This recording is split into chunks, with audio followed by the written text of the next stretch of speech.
नमस्कार मंडळी, वचन दिले तू मला या मालिकेच्या आजच्या पुढील भागात आपल्याला असं पाहायला मिळालं।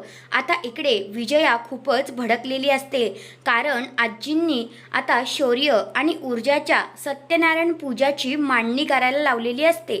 आणि मग आता विजया खूपच भडकते, म्हणते तुम्ही हे का केलत, तुम्ही गुरुजींना का बोलवलत, गुरुजी अवेलेबल नव्हते। तर मग आता आजी म्हणतात गुरुजी अवेलेबल होते। आणि मग आता विजयाला त्या ओरडतात। आत्ता विजयाला कुठेतरी तोंडावर पडल्यासारखं होतं।